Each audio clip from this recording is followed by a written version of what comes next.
VIP নিরাপত্তায় জনভোগান্তি কমাতে হবে, এসএসএফ এর প্রতিষ্ঠাবার্ষিকীতে প্রধান উপদেষ্টা আরও আধুনিকায়নের আশ্বাস।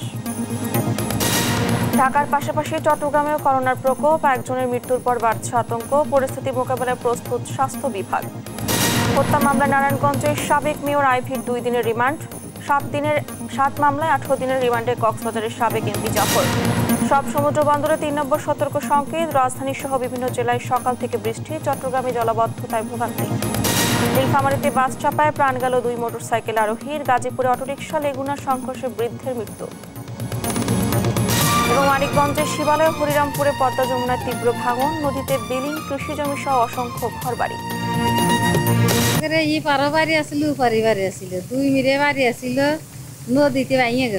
আমাদের এই পর্যন্ত মনে করেন যে আরো জায়গা ছিল, ভাঙ্গা এই পর্যন্ত আইছে। আমন্ত্রণ দেশ জনপদ সংবাদে, দেখছেন শিরোনামগুলো, সঙ্গে আছে আমি ডানা ইসলাম। এবারে বিস্তারিত। ভিআইপি নিরাপত্তা দিতে গিয়ে যাতে জনভোগান্তির সৃষ্টি না হয় সে বিষয়ে এসএসএফকে সতর্ক থাকার নির্দেশনা দিয়েছেন প্রধান উপদেষ্টা ডক্টর মোহাম্মদ ইউনূস। বুধবার এসএসএফ এর 39তম প্রতিষ্ঠাবার্ষিকীর অনুষ্ঠানে তিনি কথা বলেন। প্রধান উপদেষ্টা বলেন, নিরাপত্তার খাতিরে এসএসএফকে বিভিন্ন ধরনের সীমাবদ্ধতা আরোপ করতে হয়, যা অনেক সময় জনভোগান্তি সৃষ্টি করে। এ ব্যাপারে এসএসএফকে যতটুকু সম্ভব জনভোগান্তি পরিহারে নির্দেশনা দেন তিনি। নিরাপত্তার খাতিরে এসএসএফকে বিভিন্ন ধরনের সীমাবদ্ধতা আরোপ করতে হয়, যা অনেক সময় জনভোগান্তির সৃষ্টি করে। অতীতে শাহজালাল আন্তর্জাতিক বিমানবন্দরে ভিআইপি ফ্লাইটের জন্য প্রায় 1 ঘন্টা সকল ফ্লাইট অপারেশন বন্ধ থাকত। এতে অনেক ধরনের জটিলতার সৃষ্টি হতো। আমি এই নিষেধাজ্ঞা তুলে দিয়েছি। এতে সাধারণ যাত্রীদের ভোগান্তি লাঘব হবে, কিন্তু এসএসএফের দায়িত্ব বেড়ে গিয়েছে।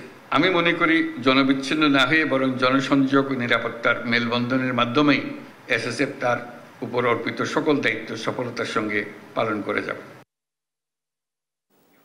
সাংবিধানিক কাউন্সিল এনসিসি গঠন, রাষ্ট্রপতি নির্বাচন পদ্ধতি এবং জেলা সমন্বয় কাউন্সিল গঠনের প্রস্তাব নিয়ে রাজনৈতিক দলগুলোর সঙ্গে চলছে জাতীয় ঐকমত্য কমিশনের 2য় দিনের আলোচনা। সংস্কার প্রস্তাবনায় এনসিপি একমত হলেও ভিন্ন মত দিয়েছে বিএনপি। অন্যান্য দলের মধ্যে রয়েছে মিশ্র প্রতিক্রিয়া। তবে খোলামেলা আলোচনার মাধ্যমে ঐকমত্যে পৌঁছানোর আশা জানিয়েছেন কমিশনের সহসভাপতি আলী রিয়াজ। আজ বৈঠকে অংশ নিয়েছে জামায়াত। এ নিয়ে আরো জানাচ্ছেন আলী আকাশ। বিষয়গুলো নিয়ে আলোচনা। ঐকমত্য কমিশনের প্রথম দফার আলোচনায় সংস্কার প্রস্তাবে অনেক বিষয়ে একমত হলেও কিছু বিষয়ে ভিন্ন মত রয়েছে রাজনৈতিক দলগুলোর। যে বিষয়গুলোতে ভিন্ন মত রয়েছে সে বিষয়গুলোতে একমত হওয়ার জন্য মঙ্গলবার থেকে ফরেন সার্ভিস একাডেমিতে শুরু হয় 2য় পর্যায়ের বৈঠক। বুধবারের বৈঠকে জাতীয় সাংবিধানিক কাউন্সিল, এনসিসি গঠন, রাষ্ট্রপতি নির্বাচন পদ্ধতি এবং জেলা সমন্বয় কাউন্সিল গঠন নিয়ে আলোচনা হয়। এ সময় বিএনপির স্থায়ী কমিটির সদস্য সালাউদ্দিন আহমেদ জানান, এনসিসি গঠনের নীতিগতভাবে বিএনপি এই প্রস্তাবের বিপক্ষে। যে আমরা এই জাতীয় কোনো অর্গানাইজেশন নিয়ে ক্রিয়েট করুক এবং এই ফাংশনগুলো, এই রেসপন্সিবিলিটি তাদের দিকে, অথরিটিগুলো দিক, সেটার আমরা বিপক্ষে। কারণ তাহলে পরে এক্সিকিউটিভ ব্রাঞ্চের আর তেমন পাওয়ার ফাংশন থাকে না। এ সময় সংস্কার প্রস্তাবগুলোর সাথে একমত পোষণ করেন এনসিপি। নিরপেক্ষ প্রতিষ্ঠানগুলোতে নিয়োগ দেয়া প্রধানমন্ত্রীর ক্ষমতার অংশ হওয়া উচিত না বলে মন্তব্য করেন এনসিপির যুগ্ম আহ্বায়ক খালেদ সাইফুল্লাহ। প্রধানমন্ত্রীর ইচ্ছা মতো নিয়োগ না হয়, সেই জন্য একটা নিরপেক্ষ একটা প্রতিষ্ঠান হিসেবে থাকে। একইভাবে আমাদের অ্যান্টি কারাপশন কমিশন, আমাদের হিউম্যান রাইটস কমিশন, এই প্রধানগুলো। তো এনসিপির পক্ষ থেকে আমাদের চিন্তা হচ্ছে আমরা নীতিগতভাবে একমত যে এই জায়গাটাতে আমাদের একটা প্রক্রিয়া বের করতে হবে, যেটার মাধ্যমে আমরা অপেক্ষাকৃত নিরপেক্ষ একটা কনসেনসাসের ভিত্তিতে নিয়োগগুলো দিতে পারি। এনসিসির বিষয়ে ডক্টর আলী রিয়াজ বলেন, যে কোনো ধরনের প্রতিষ্ঠানকে নজরদারিতে রাখার প্রস্তাব করা হয়েছে। এই সংস্কারের ফলে ক্ষমতায় যারাই থাকবেন তাদের উপরই নজরদারি করা সম্ভব। এনসিসির প্রস্তাব এবং অ্যাকাউন্টেবিলিটির যে প্রস্তাব, সেই প্রস্তাব যে কোনো রকম প্রতিষ্ঠানকে নজরদারিতে রাখার প্রস্তাব। এটা কে ক্ষমতায় আসবেন, কে ক্ষমতায় আসবেন না, 2/3 নিয়ে আসবেন, 151 নিয়ে আসবেন, অথবা কোয়ালিশন সরকার আসবেন, এগুলির সাথে কোনোটাই সংশ্লিষ্ট না। সবার আলোচনার মধ্য দিয়ে এক জায়গায় আসা সম্ভব হবে বলে আশাবাদ জানান আলী রিয়াজ।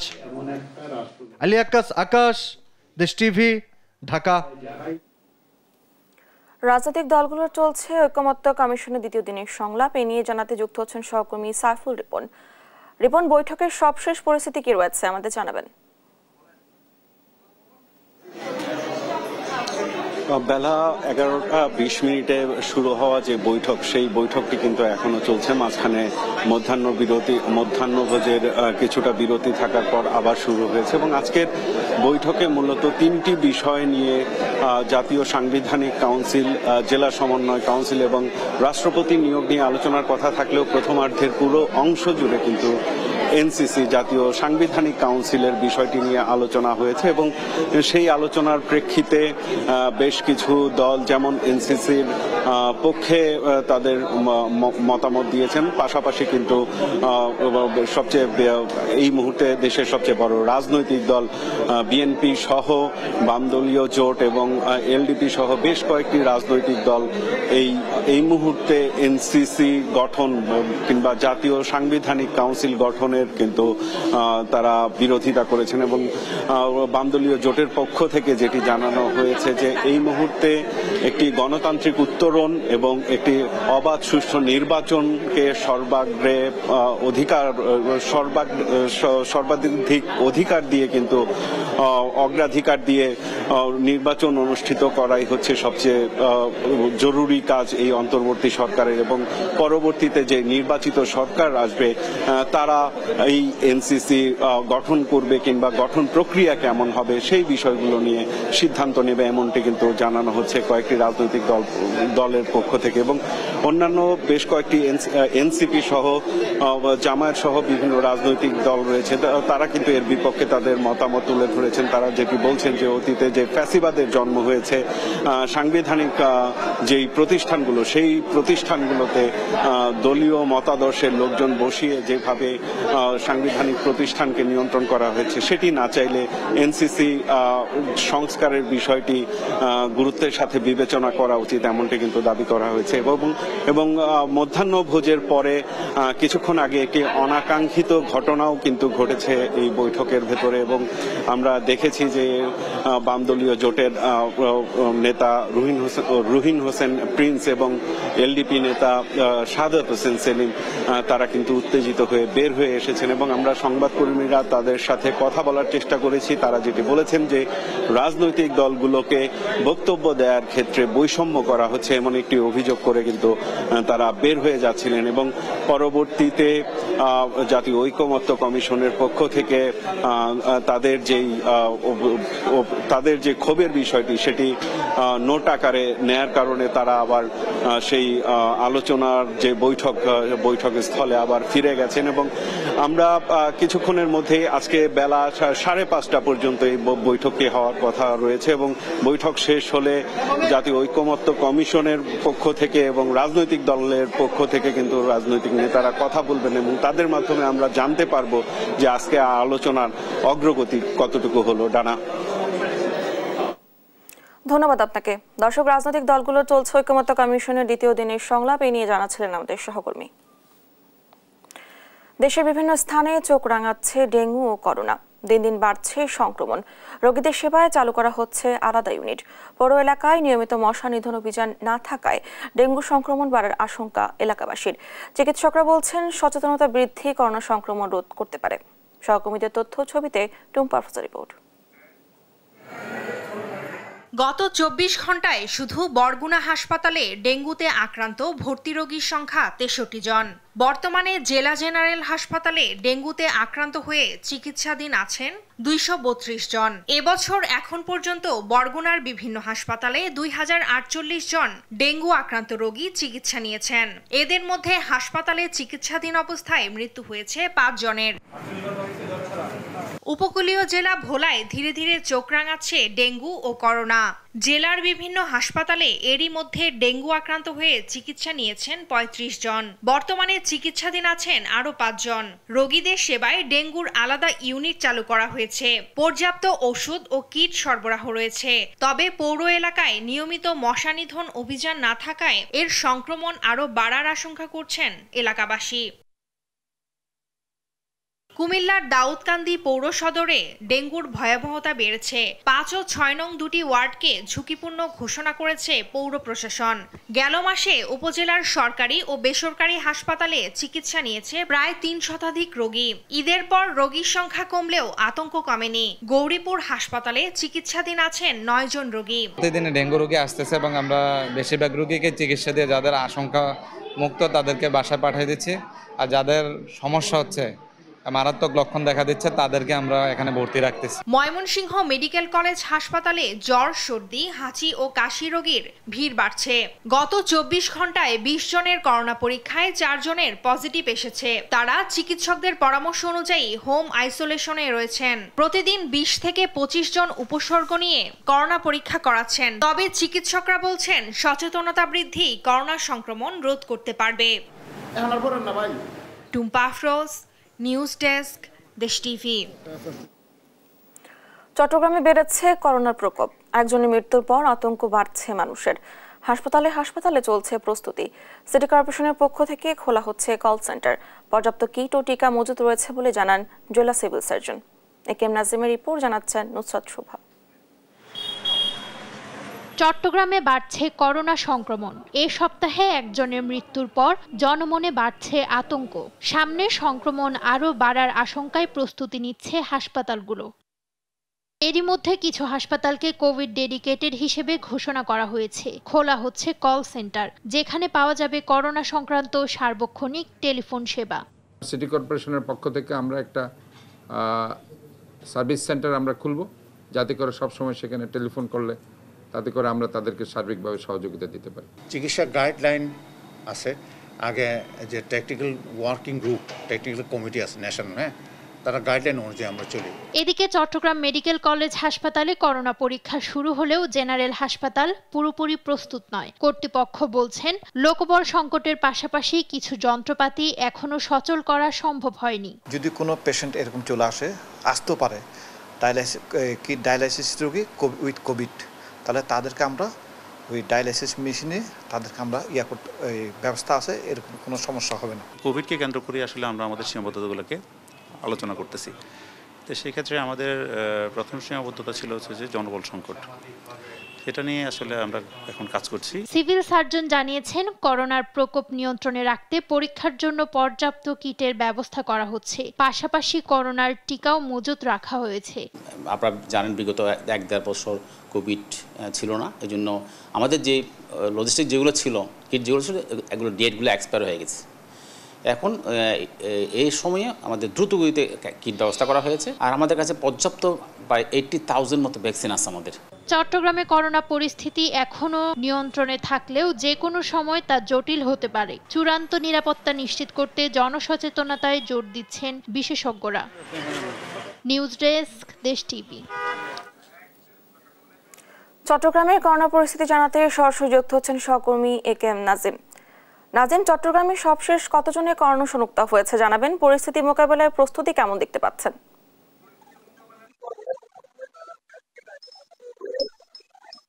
চট্টগ্রামে কিন্তু ধীরে ধীরে করোনা বাড়ছে, কারণ গত ২-৩ দিনে করোনার যে আবির্ভাব সেটি দেখতে পেয়েছে চট্টগ্রাম। কারণ গত ২ দিন চট্টগ্রামে একদিন ৯ জন, আরেকদিনে ১০ জন করোনা আক্রান্ত হয়েছেন। গত ২৪ ঘন্টা চট্টগ্রামে কিন্তু ৬ জন আক্রান্ত হয়েছেন। এ পর্যন্ত চট্টগ্রামে কিন্তু গত ৭ দিনে ৪৪ জন করোনা আক্রান্ত হয়েছেন। তাদের মধ্যে গত ২ দিন আগে কিন্তু একজন করোনা আক্রান্ত হয়ে ৭৫ বছর বয়সে একজন ব্যক্তি চট্টগ্রামের মিরেশ্বর এলাকায় বাড়ি, উনি ইন্তেকাল করেছেন। কিন্তু করোনার যে প্রাদুর্ভাব ছড়ার সঙ্গে সঙ্গে স্বাস্থ্য বিভাগের পক্ষ থেকে চট্টগ্রামে কিন্তু আলাদা ব্যবস্থা নেওয়া হয়েছে। পাশাপাশি সিটি কর্পোরেশনের পক্ষ থেকে কিন্তু তাদের যে হাসপাতালগুলো রয়েছে সেই হাসপাতালগুলো তারা আলাদা ব্যবস্থা নিয়েছেন, এবং চট্টগ্রাম মেডিকেল কলেজ হাসপাতালে যারা করোনা আক্রান্ত রোগী হবে তাদের জন্য কিন্তু 50 শয্যার একটি আলাদা ওয়ার্ড তৈরি করা হয়েছে। পাশাপাশি চট্টগ্রাম জেনারেল হাসপাতালেও কিন্তু করোনা রোগীর জন্য আলাদা ওয়ার্ড রাখা হয়েছে, এবং অন্যান্য রোগে আক্রান্ত যেসব রোগীরা রয়েছেন তাদেরকে কিন্তু ওয়ার্ডে, যেসব ওয়ার্ডে হাসপাতালগুলিতে চিকিৎসাধীন অবস্থায় যেসব রোগী রয়েছেন তারা যেসব ওয়ার্ডে যদি করোনা আক্রান্ত তখন তাহলে সেসব ওয়ার্ডে আলাদা করে কিন্তু চিকিৎসা দেওয়ার ব্যবস্থা করা হয়েছে বলে হাসপাতালের পক্ষ থেকে বলা হয়েছে। পাশাপাশি আজকে চট্টগ্রাম সিভিল সার্জন কার্যালয়ের পক্ষ থেকে যেটি বলা হয়েছে, নগরের সবগুলো সরকারি বেসরকারি হাসপাতালে করোনার যে প্রাদুর্ভাব সেটি প্রস্তুতির জন্য আলাদা করে ব্যবস্থা নেওয়ার পাশাপাশি চট্টগ্রাম জেলার যতগুলো উপজেলা রয়েছে সবগুলো উপজেলায় কিন্তু উপজেলা স্বাস্থ্য কমপ্লেক্সগুলোতে যারা পরিচালক রয়েছে তাদেরকে আলাদা করে নির্দেশনা দেওয়া হয়েছে বলে আপনার স্বাস্থ্য বিভাগের পক্ষ থেকে বলা হয়েছে। তবে চট্টগ্রাম নগরে করোনা আক্রান্তের সংখ্যার হার দিন দিন বাড়ছে বলে আমরা দেখছি। সেই তুলনায় বলা যায় নগরের আশপাশে যতগুলো উপজেলা রয়েছে সেই সব উপজেলায় কিন্তু করোনার যে সংক্রমণ বা করোনার যে শনাক্তকরণ সেটি কিন্তু তুলনামূলক খুবই কম বলছেন বিশেষজ্ঞরা। এবং স্বাস্থ্য বিভাগের পক্ষ থেকে বলা হচ্ছে আশপাশের উপজেলায় যারা জ্বর সর্দি কাশি আক্রান্ত হচ্ছেন তারা কিন্তু খুবই কম হাসপাতালে আসছেন। সেই কারণে হয়তো নগরের বাইরের উপজেলাগুলোতে কিন্তু তাদেরকে শনাক্ত করা যাচ্ছে না। তবে নগরে যারা শনাক্ত হচ্ছেন তারা বেশিরভাগই জ্বর সর্দি কাশি নিয়ে কিন্তু হাসপাতালে আসছেন। বিশেষ করে চট্টগ্রাম মেডিকেল কলেজ হাসপাতালে প্রতিদিনই আসলে জরুরি বিভাগের সহ বিভিন্ন ওয়ার্ডে দীর্ঘ লাইনে দাঁড়িয়ে কিন্তু যারা জ্বর সর্দি কাশি এবং শরীরের বিভিন্ন অংশে ব্যথা তারা এগুলো নিয়েই কিন্তু হাসপাতালে তারা পরীক্ষা নিচ্ছেন। তো স্বাস্থ্য বিভাগের পক্ষ থেকে এবং চট্টগ্রাম সিভিল সার্জনের পক্ষ থেকে করোনার যে প্রস্তুতি সেটার জন্য কিন্তু নগরের পাশাপাশি আশপাশের সবগুলো উপজেলাতে কিন্তু আলাদা করে নির্দেশনা দেওয়া হয়েছে। করোনা নিয়ে চট্টগ্রাম থেকে এই ছিল আমার কাছে সর্বশেষ। নাজিম, ধন্যবাদ আপনাকে। চট্টগ্রাম থেকে করোনা পরিস্থিতি নিয়ে জানাচ্ছিলেন আমাদের সহকর্মী।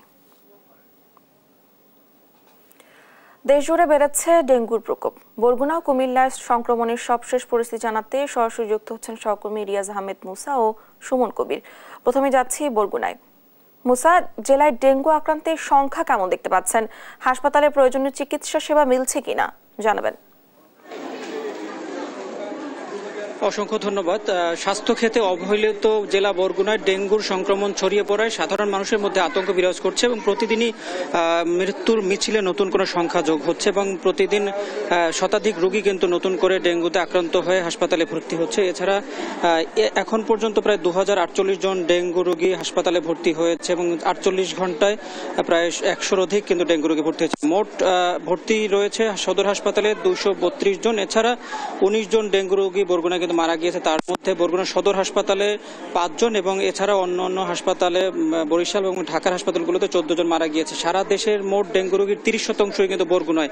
এছাড়া এই দুর্যোগকালীন মুহূর্তে এই ডেঙ্গু রোগীদের চাপ সামলাতে স্বাস্থ্য বিভাগ থেকে প্রায় 10 জন চিকিৎসক এবং 10 জন নার্স পদায়ন করা হলো এবং তার মধ্যে 1 জন নার্স এখানে যোগদান করেছেন। এর মধ্যে এবং 5 জন চিকিৎসকও এখন যোগদান করেছেন। তাছাড়া এই যে ডেঙ্গুর প্রাদুর্ভাব এটি কোনোভাবেই কিন্তু কমছে না। আমরা চিকিৎসকদের সাথে কথা বলেছি, চিকিৎসকরা জানিয়েছে যে প্রতিদিনই কিন্তু ডেঙ্গু রোগীর সংখ্যা বাড়ছে এবং ডেঙ্গু রোগীর সংখ্যা বাড়ার কারণে কিন্তু সাধারণ মানুষের মধ্যে আতঙ্ক ছড়িয়ে গিয়েছে এবং এই ডেঙ্গুর কারণ অনুসন্ধানের জন্য আইসিডিআর থেকে গবেষকরা এসেছেন। তারা দেখার চেষ্টা করছেন যে কি কারণে এডিস মশার হঠাৎ করে এত প্রাদুর্ভাব দেখা দিয়েছে বরগুনাতে এবং কোথায় কোথায় লার্ভা এবং কোন কোন অঞ্চলে এই এডিস মশার প্রাদুর্ভাব বেশি সেই সব অঞ্চলগুলো কিন্তু তারা চিহ্নিত করার চেষ্টা করছেন। এই ছিল বরগুনা থেকে আমার কাছে সর্বশেষ। কুমিল্লায় রয়েছেন আমাদের সহকর্মী সুমন। সুমন, কুমিল্লার ডেঙ্গুর সর্বশেষ পরিস্থিতি আমাদেরকে জানান। জি মুসা, আপনি যেটা বলছিলেন আসলে কুমিল্লা করোনার চেয়ে আসলে বেশি চোখ রাঙাচ্ছে ডেঙ্গু। যেখানে আমরা দেখেছি করোনা আক্রান্ত হয়েছে গত জুন মাসের এই 7 জন এবং আপনি যদি ডেঙ্গুর কথা বলতে চাই তাহলে কুমিল্লার দাউদকান্দি যে এরিয়াতে রয়েছে আসলে এখানে 700-র অধিক আসলে করোনা ডেঙ্গুতে আক্রান্ত হয়েছে। আর তার চাইতে বড় বিষয় হচ্ছে যে ডেঙ্গু আক্রান্ত হয়ে কুমিল্লার দাউদকান্দিতে 2টি ওয়ার্ডকে আসলে ঝুঁকিপূর্ণ ঘোষণা করা হয়েছে, 5 নম্বর ও 6 নম্বর, যেখানে ডেঙ্গু মৃত্যু হয়েছে। ডেঙ্গুতে 4 জনের মৃত্যু হয়েছে এই পর্যন্ত এবং সিভিল সার্জনের সাথে কথা বলেছি। তারা আমাদেরকে জানিয়েছেন সিভিল সার্জন যে কুমিল্লার জরুরি অবস্থা ঘোষণা করছে দাউদকান্দিতে। সেই দাউদকান্দির ডেঙ্গু প্রকোপ বৃদ্ধি পাওয়ার কারণে আসলে কুমিল্লা জেলাতে আসলে জরুরি ঘোষণা অবস্থা জারি করার জন্য প্রস্তুতি গ্রহণ করেছেন। ডেঙ্গু থেকে সকলকে সচেতন হতে বলছেন আজ সবার আঙ্গিনা পরীক্ষা করার জন্য এবং কুমিল্লা যে সিটি কর্পোরেশন রয়েছে ফগান মেশিন দিয়ে ওষুধ নিধন করার জন্য বলা হয়েছে। তবে এই বিষয়ে আমি যখন কথা বলছি কুমিল্লা সিটি কর্পোরেশন 27টি ওয়ার্ডে আসলে কার্যক্রম আসলে চালু করার জন্য তারা আসলে বলছেন। আপাতত আরেকটা বিষয় জানাই, কুমিল্লা যে সদর হসপিটাল এবং কুমিল্লা মেডিকেল কলেজ হসপিটাল আসলে যে অবস্থা আমি দেখছি সেই অবস্থা থেকে একটা আমি দেখছি তারা আমাদের সকল প্রস্তুতি সম্পূর্ণ করছেন এবং ডেঙ্গুর কিট রয়েছে এবং করোনা আক্রান্তের জন্য কিট এসেছে এবং তার পরীক্ষা করার জন্য সকলকে বলেছেন এবং সকলের সচেতনতা এবং মাস্ক ব্যবহার করার জন্য বলা হচ্ছে এবং মার্কিং এখন করেনি। তবে সেই রকম বক্তব্য জানাই কুমিল্লা প্রতিটি মেডিকেল কলেজ এবং জেনারেল হসপিটালে আমরা কথা বলেছি এবং তারা ডেঙ্গু রোগী আসছেন এবং পজিটিভ ধরা পড়ছে এবং তারা বলছেন যে এখন যদি এই মহামারী থেকে বাঁচতে হয়, করোনার চেয়ে বড় ভয়ানক হয়ে উঠেছে কুমিল্লা ডেঙ্গু, যে ডেঙ্গু 700 অধিক আসলে এই পর্যন্ত আক্রান্ত হয়েছে। দাউদকান্দি যে জেলাটা, দাউদকান্দি আমরা উপজেলা স্বাস্থ্য কমপ্লেক্সে যে ডাক্তার হচ্ছে তারা বলছেন যে এখনো যদি সকলে সচেতন না হয় এবং ফগার মেশিন দিয়ে সকলে আঙ্গিনা এবং যে মশার ওষুধ নিধন করার মশার ওষুধ ছিটানো হচ্ছে এবং সবকিছু মিলে বলা চলে কুমিল্লা করোনা ডেঙ্গু মহামারী আক্রান্ত। এই ছিল কুমিল্লা থেকে সর্বশেষ ডানা। ধন্যবাদ আপনাদেরকে। কুমিল্লা ও বরগুনা থেকে ডেঙ্গুর প্রকোপ নিয়ে জানাচ্ছিলেন আমাদের সহকর্মী। এনসিপির আহ্বায়ক নাহিদ ইসলামের ছোট ভাই দাবি করে মিরপুরে যেন ত্রাসের রাজত্ব কায়েম করেছেন বৈষম্য বিরোধী ছাত্র আন্দোলনের কয়েকজন নেতা। অফিসে ধরে এনে ব্যবসায়ীকে অমানবিক নির্যাতন করে ব্ল্যাঙ্ক চেক ও স্ট্যাম্পে নেন জোরপূর্বক স্বাক্ষর। সরকারি অফিসে বদলি বাণিজ্য কিংবা চাঁদাবাজি, কি অপকর্ম নেই তাদের। দেশ টিভির হাতে এসেছে এমন তুগলকি কাণ্ডের একাধিক তথ্য প্রমাণ। অবশ্য এদের বিরুদ্ধে ব্যবস্থা নেওয়ার কথা জানিয়েছেন নাহিদ ইসলাম নিজেই। সালাউদ্দিন রাসেলের ছবিতে অনুসন্ধান করেছেন এম এ আজিম। বিভিন্নভাবে মারধর করা হয়েছে। বৈষম্য বিরোধী ছাত্র আন্দোলনের মিরপুর অফিস যেন এক টর্চার সেল। ব্যবসায়ীকে ধরে এনে নির্যাতন করে ব্ল্যাঙ্ক চেক ও স্টাম্পে স্বাক্ষর করিয়ে নিচ্ছেন বৈষম্য বিরোধী ছাত্র আন্দোলনের ঢাকা মহানগরের যুগ্ম আহ্বায়ক সাদমান ও শাওন। সঙ্গে আছেন শাহালী থানার সদস্য সচিব পারভেজ সহ 8 থেকে 10 জন। টর্চার করতেছে। কি কি করছে? মারছে, মানে ইচ্ছা মতো মারছে। আপনি কি বলে থাপ্পড় মারছে, জানি কত কাটিয়ে বলেছে। কে মারছে? কে থাপ্পড়টা মারছে? কে থাপ্পড়টা মারছে? কে মানে উনি একটা খুব জোরে বাড়ি দিছে, আমার এখানে ভেঙে গেছে। এ চক্রের অধিকাংশ সদস্যই এনসিপির আহ্বায়ক নাহিদ ইসলামের ছোট ভাই পরিচয়ে দাপিয়ে বেড়ান মিরপুর জুড়ে।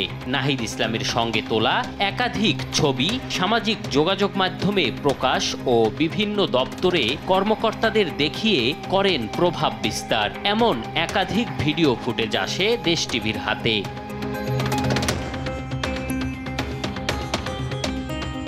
অভিযোগের সত্যতা যাচাইয়ে মিরপুরে প্রাথমিক শিক্ষা অধিদপ্তরের মহাপরিচালকের কাছে দেশ টিভি টিম। ক্যামেরার সামনে কথা বলতে রাজি হননি তিনি, তবে জানান নাহিদ ইসলামের সঙ্গে ঘনিষ্ঠ ছবি দেখিয়ে তার ছোট ভাই দাবি করে বদলি সহ বিভিন্ন বিষয়ে চাপ প্রয়োগ করেন তারা। আমাদের এনসিপির যে বর্তমান আহ্বায়ক, ওনার ছোট ভাই প্রথমে এটা করেছি, ওনার সাথে ছবিও আছে, তার প্রোফাইল পিকচার। তো তিনি আমাকে খুব বিয়ে করেছেন, নিজের পরিচয়টাকে খুব বেশি মাত্রায় প্রকাশ করে বদলের জন্য অনেকটা চাপ প্রয়োগ করেছিল। এটি সূত্রে যেটা ছিল সেটা হলো যে ভয় দেখিয়েছে, ভয় দেখানোর চেষ্টা। শুধু দপ্তর নয়, তাদের ত্রাসের রাজত্ব যেন মিরপুর জুড়ে। বাদ পড়ছে না বসত বাড়িও। কদিন আগে শুধু হামলা নয়, লুটপাটও চালায় এরা, যার বিচার চাওয়া তো দূরে থাক, সে ঘটনা মনে করতেই ভয়ে আটকে ওঠেন ভুক্তভোগীরা। আমরা মেন্টালি ওই স্টেটে নাই ভাই, আমাদের বাচ্চারা শেষ হয়ে যাবে। বাচ্চাগুলো এখনো ট্রমাটাইজ হয়ে ঘুমাইতে পারে না। ওই দিনের রেকর্ডটা শুনে বিশ্বাস করছেন না তো, ওরা এই জাস্ট জানবে আমাদের বাসার সামনে সব নিয়ে হাজির। আপনারা তো দুজনের নাম দিচ্ছেন না, অসংখ্য, কয়টার নাম বলবো। এবার বৈষম্য বিরোধী ছাত্র আন্দোলনের এই নেতাদের সম্পর্কে জানতে জাতীয় নাগরিক পার্টির আহ্বায়ক নাহিদ ইসলামের মুখোমুখি হতে চাই আমরা। তবে ক্যামেরার সামনে কথা বলতে রাজি হননি তিনি। বলেন এদের কর্মকাণ্ড সম্পর্কে কিছুই জানেন না, তাদের বিরুদ্ধে ব্যবস্থা গ্রহণেরও দাবি করেন তিনি। বিষয়টি নিয়ে কথা বলতে বৈষম্য বিরোধী ছাত্র আন্দোলনের কেন্দ্রীয় কার্যালয়ে গিয়ে পাওয়া যায়নি কাউকে। ফোন কলও রিসিভ করেননি মুখপাত্র উমামা ফাতিমা, দেননি মুঠোফোনে পাঠানো খুদে বার্তার জবাবও। তাহলে নাহিদ ইসলামের সঙ্গে তোলা ছবি পুঁজি করেই কি মিরপুরে ত্রাসের রাজত্ব গড়ে তুলেছেন সাদমান শাওনরা? জানতে তাদের মুখোমুখি আমরা। তাদের দাবি কারো পরিচয়ে প্রভাব বিস্তার করেননি। আওয়ামী লীগের সঙ্গে যোগাযোগ থাকার অপরাধে হামলা ও ধরে এনে পিটিয়েছেন তারা। আওয়ামী লীগের কিছু তার সাথে মানে যোগাযোগে তথ্য প্রচারের পাওয়া গেছে, ওটা নিয়ে একজন হচ্ছে আমাদের একজন শাহালী, সে হচ্ছে তাকে একটা আঘাত করে বসছে পিঠে। নাহিদ বলেন বা অন্য যারা আছেন, আমরা কিন্তু সবাই একই সেশনের। আমি 2016-17 সেশনের, ওরা হচ্ছে 2016। সেখানে বন্ধুর পরিচয় ব্যবহার করে কোনো ধরনের বাড়তি ফায়দা নেওয়া, এটা আসলে কোনোভাবে আমাদের মোটিভের সাথে যায় না। অথচ বর্তমানে বৈষম্য বিরোধী আন্দোলনের এ নেতাদের অসংখ্য ছবি ভিডিও প্রমাণ করে আওয়ামী লীগের স্থানীয় নেতা থেকে শুরু করে শীর্ষ নেতাদের আস্থাভাজন ছিলেন এই সাদমান শাওনরাই। এম এ আজিম, দেশ টিভি, ঢাকা। চাঁপাইনবাবগঞ্জের শিবগঞ্জ উপজেলার মাসুদপুর সীমান্তে নারীসহ 20 জনকে পুশিন করেছে ভারতীয় সীমান্তরক্ষী বাহিনী বিএসএফ। চাঁপাইনবাবগঞ্জে বিজিবির 53 ব্যাটালিয়নের অধিনায়ক লেফটেন্যান্ট কর্নেল ফাহাদ মাহমুদ রিঙ্কু এ তথ্য নিশ্চিত করেছেন। বুধবার ভোর 5টার দিকে মাসুদপুর সীমান্ত দিয়ে দুর্যোগপূর্ণ আবহাওয়ার মধ্যেই তাদের বাংলাদেশে জোরপূর্বক পাঠানো হয়। পরে বিজিবি সদস্যরা তাদের আটক করে ক্যাম্পে নিয়ে আসেন। এদের মধ্যে 3 জন পুরুষ, 7 জন মহিলা এবং অপ্রাপ্তবয়স্ক 10 জন রয়েছেন।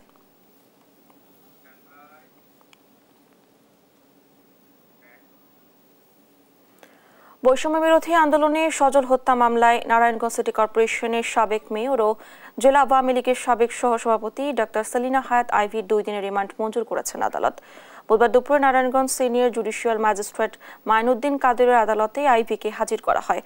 আবেদন করা হয় 7 দিনের রিমান্ডে। আর আসামিপক্ষ জামিন আবেদন করেন। শুনানি শেষে জামিন আবেদন নামঞ্জুর করে সজল হত্যা মামলায় 2 দিনের রিমান্ড মঞ্জুর করেন। আইভির বিরুদ্ধে সিদ্ধিরগঞ্জ থানায় 4টি ও ফতুল্লা থানায় 1টি মামলা রয়েছে, যার মধ্যে 3টি হত্যা মামলা।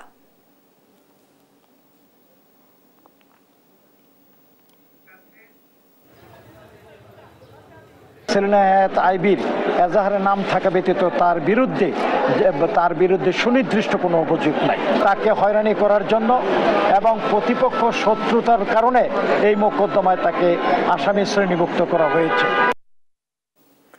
কক্সবাজার 1 আসনের সাবেক সংসদ সদস্য জাফর আলমকে 7টি মামলায় 18 দিনের রিমান্ড মঞ্জুর করেছে আদালত।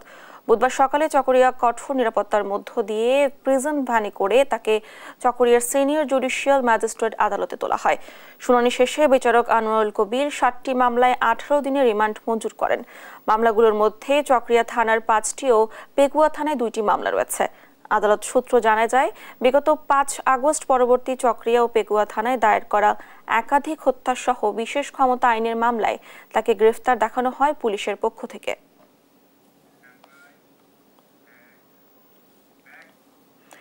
চাঁপাইনবাবগঞ্জে ঈদের ছুটিতে 1 সপ্তাহে 5টি হত্যাকাণ্ড হয়েছে। এর মধ্যে জমি সংক্রান্ত বিরোধে 4টি এবং ক্রিকেট খেলায় তুচ্ছ দ্বন্দ্ব দিয়ে একটি খুনের ঘটনা ঘটেছে। এসব ঘটনায় সংশ্লিষ্ট থানায় হত্যা মামলা হয়েছে। তারেক রহমানের প্রতিবেদন, জানাচ্ছেন টুম্পা আফরোজ। চাঁপাইনবাবগঞ্জে 8 জুন খুন হন শিবগঞ্জ উপজেলার দাইপুখুরিয়া ইউনিয়নের কামালপুরের আলাউদ্দিনের ছেলে মাসুদ রানা। 9 জুন খুন হন গোমস্তাপুর উপজেলার পার্বতীপুর ইউনিয়নের সুবিল গ্রামের আবুল হোসেনের ছেলে আব্দুল বাসেদ। 10 জুন চরমোহনপুর লাহাপাড়া এলাকায় ছোট ভাইয়ের ছুরিকাঘাতে খুন হন বড় ভাই আব্দুর রশিদ। 12 জুন প্রতিবেশীদের হাতে খুন হন শিবগঞ্জ উপজেলার পাকা ইউনিয়নের বাবুপুরের হোসেন আলীর ছেলে রফিকুল ইসলাম ওরফে কালু।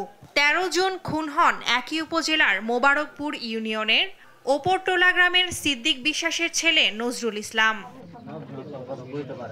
পুলিশ সংশ্লিষ্টরা জানান, প্রতিপক্ষের হাতে জমি সংক্রান্ত বিরোধেই খুন হয়েছেন মাসুদ রানা, আব্দুর রশিদ, রফিকুল ইসলাম ও নজরুল ইসলাম।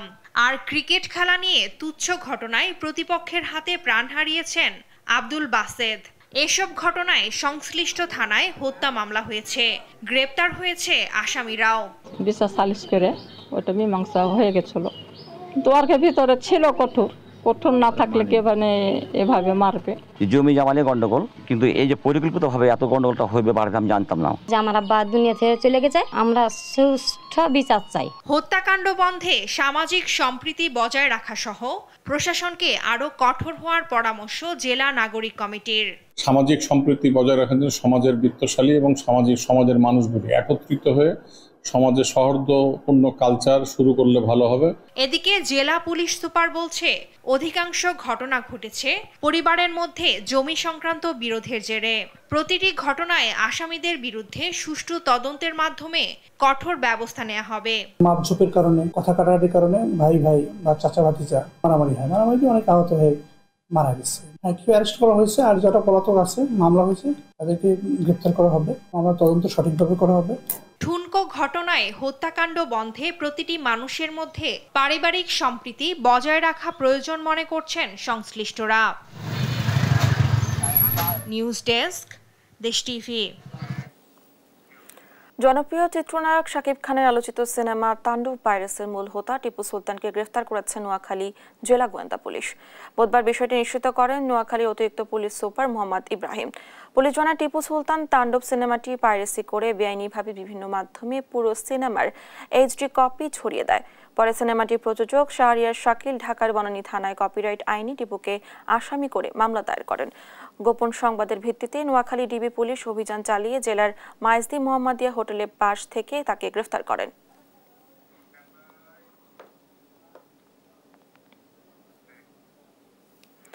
শরীয়তপুরের সদ্য ঘোষিত জেলা ছাত্রদলের আহ্বায়ক কমিটির বাতিলের দাবিতে বিক্ষোভ করেছে সংগঠনটির একাংশ। বুধবার দুপুরে শরীয়তপুর সরকারি কলেজের সামনে থেকে বিক্ষোভ মিছিল শুরু হয়। পরে কোর্ট চত্বর হয়ে চৌরঙ্গি মোড় গিয়ে ঢাকা শরীয়তপুর সড়ক অবরোধ করেন নেতাকর্মীরা। এ সময় 1 ঘণ্টা যান চলাচল বন্ধ থাকে এবং কোর্ট চত্বর থেকে বাস স্ট্যান্ড পর্যন্ত প্রায় 3 কিলোমিটার জুড়ে তীব্র যানজটের সৃষ্টি হয়। দুর্ভোগে পড়েন মানুষ। পরে পুলিশ এসে আন্দোলনকারীদের সড়ক থেকে সরিয়ে দেন।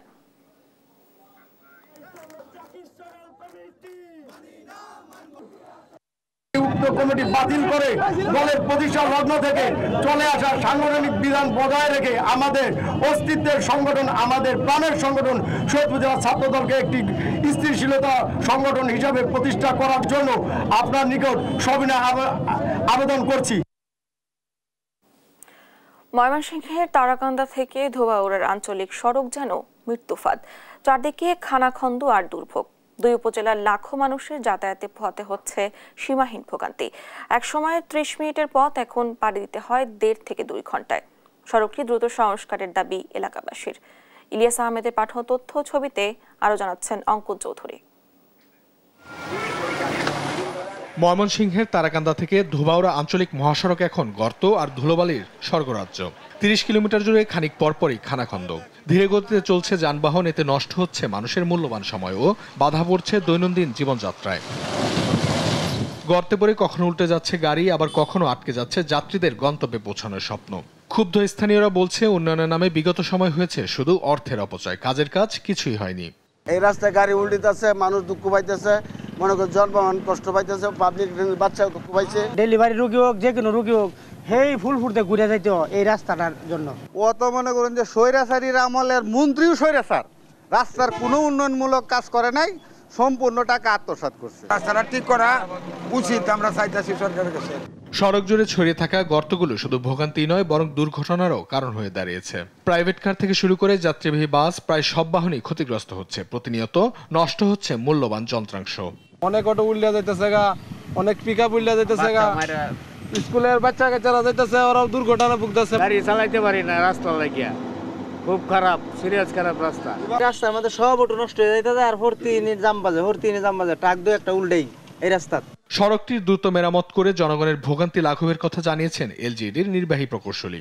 জনগণের ভোগান্তি লাঘবের জন্য আমরা চিন্তা ভাবনা করে এই সড়কটি অনেক আগেই দেওয়া আছে, এটা দ্রুতই এটা আশা করি যে পাস হবে। এটা অনেকটা লাঘব হবে, তাদের কোনো ভোগান্তি থাকবে না আশা করি। সড়ক যেন হয় যাত্রীর সাথে মৃত্যুফাদ নয় এবং দ্রুত সড়কটি মেরামত করে স্বাভাবিক চলাচল নিশ্চিত করার দাবি ভুক্তভোগী ও এলাকাবাসীর। নিউজ ডেস্ক, দেশ টিভি। মানিকগঞ্জে শিবালয় ও হরিরামপুরে পদ্মা যমুনার তীরে তীব্র ভাঙন শুরু হয়েছে। নদীতে বিলীন হয়ে গেছে বিদ্যালয়, হাট বাজার, মসজিদ, কবরস্থান, কৃষি জমি ও অসংখ্য ঘরবাড়ি। সহায় সম্বল হারিয়ে চরম দুর্দশায় দিন কাটাচ্ছেন ভাঙন কবলিত পরিবারগুলো। আব্দুল আলিমের পাঠানো তথ্য ছবিতে এ নিয়ে আরো জানাচ্ছেন অঙ্কন চৌধুরী। মানিকগঞ্জের শিবালয় ও হরিরামপুর উপজেলার পদ্মা ও যমুনা নদীর ভয়াবহ ভাঙনে প্রতি বছর শত শত পরিবার সর্বস্ব হারাচ্ছেন। হরিরামপুরের 13টি মৌজার মধ্যে 12টি নদীগর্ভে বিলীন হয়ে গেছে, পাল্টে গেছে এলাকার মানচিত্র। বিদ্যালয়, হাটবাজার, মসজিদ, কবরস্থান, কৃষি জমি, বসতভিটা সহ সবই নদীগর্ভে বিলীন হয়ে গেছে। নদীর দুই পারের মানুষ ভাঙনে দিশেহারা ও দুর্বিষহ জীবনযাপন করছে। স্থানীয়দের অভিযোগ, অবৈধ ড্রেজার দিয়ে বালু উত্তোলনের ফলে নদী ভাঙন বেড়েছে। সময়মতো জেলা প্রশাসন ও পানি উন্নয়ন বোর্ড ব্যবস্থা নিলে এ দুর্দশা এড়ানো যেত। ই পারো বাড়ি আসিল উপারি বাড়ি আসিল 2 মিরে বাড়ি আসিল নদীতে ভাঙিয়ে গেছে। আমাদের এই পর্যন্ত মনে করেন যে আরো জায়গা ছিল ভাঙ্গা এই পর্যন্ত আইছে, ঘর বাড়ি ভাঙ্গা নদী বলাংশ হয়ে যাচ্ছে, মন্দির মাদ্রাসা কবরস্থান সম্পূর্ণ ভাঙ্গে যাচ্ছে। মাটি কাটার ফলে এই ভাঙনটা বেশি হয় এবং কি স্থায়ীভাবে বাঁধ নির্মাণ নাই, যার কারণে ভাঙন বেশি হয়। সরকার কাছে আবেদন করি যাতে আমাদের এখানে ভাঙনটা বন্ধ হয়। ভাঙন রোধে পানি উন্নয়ন বোর্ড কাজ করছে এবং ক্ষতিগ্রস্ত পরিবারগুলোকে জেলা প্রশাসনের পক্ষ থেকে সহায়তা প্রদান করা হচ্ছে বলে জানান জেলা প্রশাসক।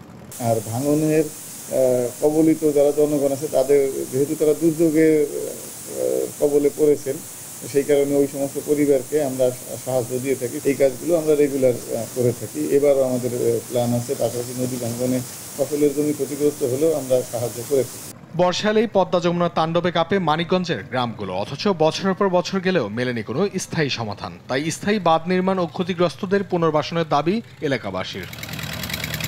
নিউজ ডেস্ক, দেশ টিভি।